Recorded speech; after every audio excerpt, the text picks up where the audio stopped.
Hello students, I hope you all are fine. I am your IT teacher Mrs. Preeti Malik. Welcome to my class. We were doing our first unit which is Functional English and we have done 13 sessions of Functional English and we have also done 3 review sessions.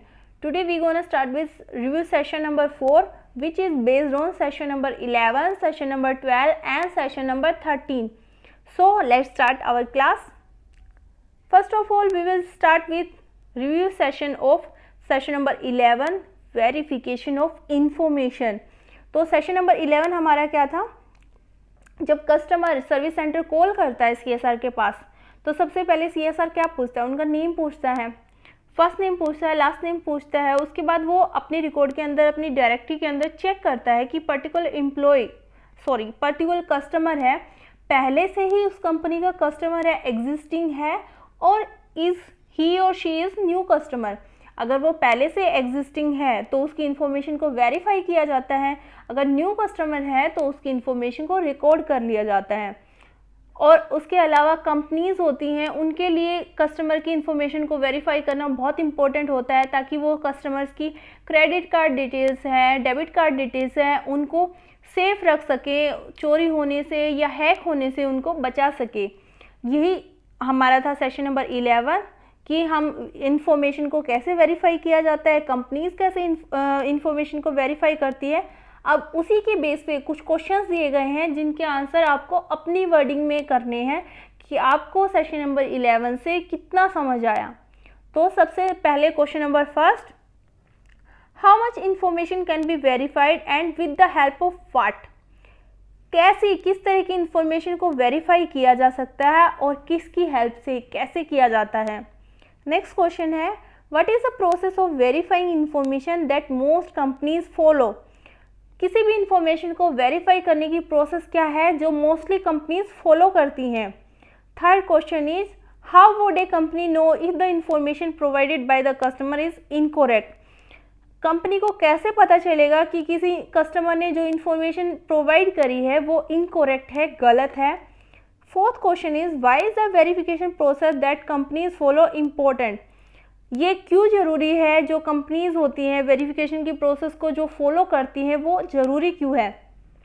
इन सभी questions के बारे में हमने session number 11 के अंदर पढ़ा था कि इंफॉर्मेशन को वेरीफाई क्यों करती हैं कंपनीज, क्यों ज़रूरी है और इनकरेक्ट है कैसे पता चलता है. मान लो फॉर एग्जांपल कंपनी ने किसी प्रोडक्ट से रिलेटेड कस्टमर को मेल किया, अगर वो मेल वापस से कंपनी के पास ही आ जाता है, इट मीन्स जो कस्टमर ने ईमेल आईडी प्रोवाइड किया है वो इनकरेक्ट है. ठीक है, तो ऐसे ही कंपनीज हैं वो डिटेल्स को वेरीफाई करती हैं. उसके बाद रोल प्ले दिया हुआ है सीएसआर और कस्टमर के बीच में, कुछ फिल इन द ब्लैंक्स दिए गए हैं बीच में कहीं कहीं पे जो आपको कंप्लीट करने हैं. Sentences fill in the blanks को फिल अप करके इसके ऊपर रोल प्ले हम क्लासेस में करेंगे. उसके बाद नेक्स्ट दिया गया है सेंटेंसेस. जो सेंटेंसेस हैं उसके अंदर वर्ड्स को जम्बल्ड किया गया है. जो वर्ड्स है कॉन्टिन्यूटी के अंदर नहीं है, आपको उन्हें अरेंज करना है ताकि एक मीनिंगफुल सेंटेंस आप बना सको. फॉर एग्जांपल फर्स्ट सेंटेंस है, the I day full stop laptop to every work carry. तो अब अगर इस पर आप ध्यान दोगे कोई सेंस नहीं बन रही है सेंटेंस की, कोई मीनिंग नहीं निकल रहा है, तो आप इसे कैसे अरेंज करोगे. सबसे पहले हम सब्जेक्ट देखते हैं. सब्जेक्ट क्या है सेंटेंस के अंदर, आई. उसके बाद हेल्पिंग वर्ब नहीं है, मेन वर्ब क्या है, कैरी, तो आई कैरी आ जाएगा. उसके बाद आई कैरी द लैपटॉप, अपने साथ क्या कैरी करते हैं वो, the laptop. I carry the laptop every day to work. Meaningful sentence बन रहा है, इसकी सेंस निकल रही है. ऐसे ही सारे के सारे सेंटेंसेस आपको अरेंज करने हैं ताकि आप एक मीनिंगफुल सेंटेंस फॉर्म कर सको. मे बी ये सेम एक्सरसाइज सेशन नंबर 11 के अंदर हम कर चुके हैं. अगर सारे सेंटेंसेस वही सेम है तो दोबारा से आपको रिपीट करने की ज़रूरत नहीं है, आप अपनी नॉलेज चेक कर सकते हो, लेकिन फेयर नोटबुक के अंदर आपको दोबारा से नहीं करना है. लेकिन अगर सेंटेंसेस न्यू हैं तो आपको दोबारा अपनी नोटबुक के अंदर इनको करना है. नेक्स्ट आता है हमारा review of session number 12, directing a customer. For example हमने इस सेशन के अंदर क्या किया था, अगर कस्टमर कोई प्रोडक्ट लेता है, वो सेटअप नहीं हो रहा या उसमें कुछ इंस्टॉलेशन में प्रॉब्लम आ रही है तो वो सर्विस सेंटर कॉल करता है, सीएसआर से बात करता है. तो सीएसआर क्या करेगा, उन्हें फ़ोन पे फ़ोन पे उन्हें डायरेक्ट करेगा स्टेप बाय स्टेप कि उन्हें इस ऑप्शन पे क्लिक करना है, ऐसे ऐसे सेटअप की प्रोसेस है वो कंप्लीट करनी है। तो यही हमने किया था सेशन नंबर 12 के अंदर कि CSR कैसे डायरेक्ट करेगा कस्टमर को। उसके बाद कुछ पॉइंट्स दिए गए, ऑप्शंस दिए गए जिनका यूज़ करके आपको कस्टमर और CSR के बीच में एक कन्वर्सेशन दी गई है जिसमें फिल इन द ब्लैंक्स है। आपको इन पॉइंट्स का यूज़ करके वो कन्वर्सेशन है कंप्लीट करनी है। ये एक रोल प्ले है, हम क्लास में करेंगे इसको। नेक्स्ट दिया हुआ है again direct the customer, again points दिए गए हैं, उसके बाद फिल इन द ब्लैंक्स दिए गए हैं। आपको उन पॉइंट्स का यूज़ करके फिल इन द ब्लैंक्स को फिलअप करना है। इसके ऊपर भी हम रोल प्ले करेंगे। नेक्स्ट है सेंटेंसेस दिए गए हैं, फिल इन द ब्लैंक्स दिए गए हैं, उसमें दो दो ऑप्शंस दिए गए हैं। आपको पर्टिकुलर सेंटेंस में कौन सा ऑप्शन सही लग रहा है वो आपको फिलअप करना है। मोडास दिए गए हैं। फॉर एग्जांपल हमारा फर्स्ट सेंटेंस है hello ma'am how dash I help you. तो क्या हो जाएगा, how may I help you, मैं आपकी कैसे हेल्प कर सकती हूँ। तो ऐसे ही सारे सेंटेंसेस आपको कंप्लीट करने हैं, कौन सा मॉडल उसमें सही लग रहा है वो आपको फिलअप करना है। और ये एक्सरसाइज आपको अपनी फेयर नोटबुक के अंदर भी करनी है।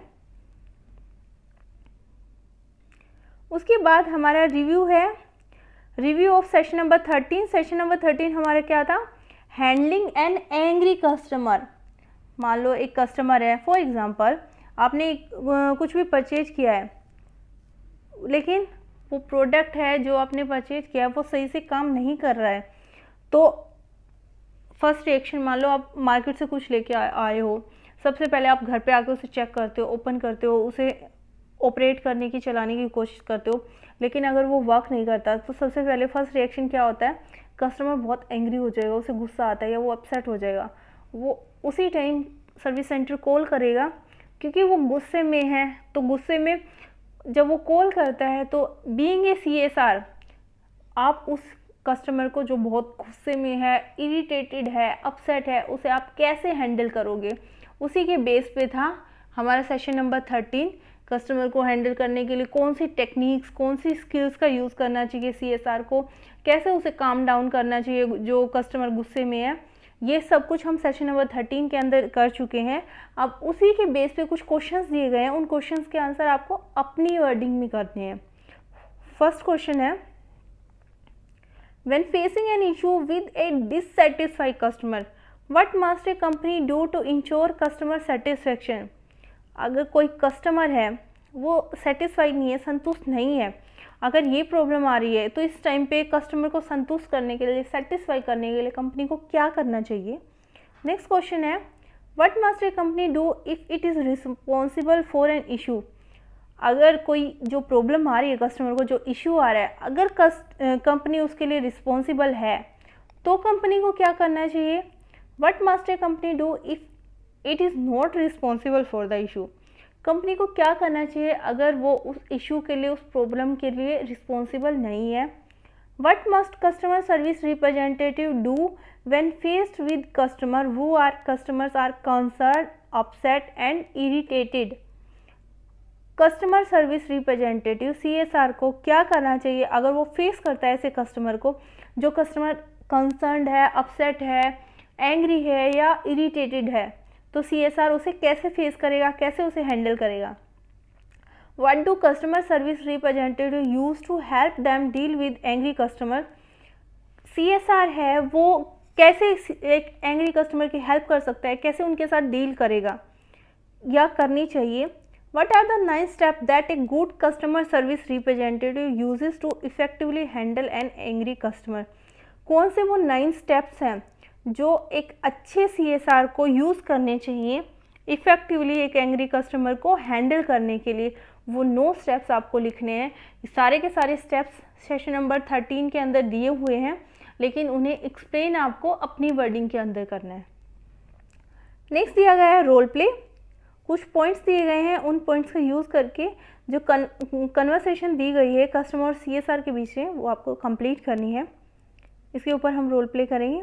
नेक्स्ट दिए गए हैं कुछ सेंटेंसेस दिए गए हैं, फिल इन द ब्लैंक्स दिए गए हैं। आपको उसमें करेक्ट प्रेजेंट या past perfect form of the verb fill up करनी है। जैसे अगर प्रेजेंट परफेक्ट टेंस है उसमें क्या यूज़ होता है, हेल्पिंग वर्ब यूज़ होती है हैज़ और हैव, और उसके साथ वर्ब की थर्ड फॉर्म का यूज़ किया जाता है। On the other hand past perfect tense के अंदर हैड हेल्पिंग वर्ब यूज़ होती है और हैड के साथ वर्ब की थर्ड फॉर्म का यूज़ किया जाता है। अब ये इन सभी सेंटेंसेस में आपको देखना है कि कौन से सेंटेंस में आपको प्रेजेंट टेंस लग रहा है कि आएगा प्रेजेंट परफेक्ट, और कौन से सेंटेंस में पास्ट परफेक्ट टेंस आना चाहिए। ये आपको फिलअप करने हैं और ये एक्सरसाइज आपको नोटबुक के अंदर भी करनी है। तो आज का सेशन रिव्यू सेशन हमारा बेस था सेशन नंबर 11, 12 एंड 13 के ऊपर। आई होप आपको अच्छे से समझ आया होगा। फिर भी अगर आपको कोई भी प्रॉब्लम आती है या कोई डाउट है किसी सेशन में, कुछ समझ नहीं आ रहा कोई point, you can ask me any time. Okay student.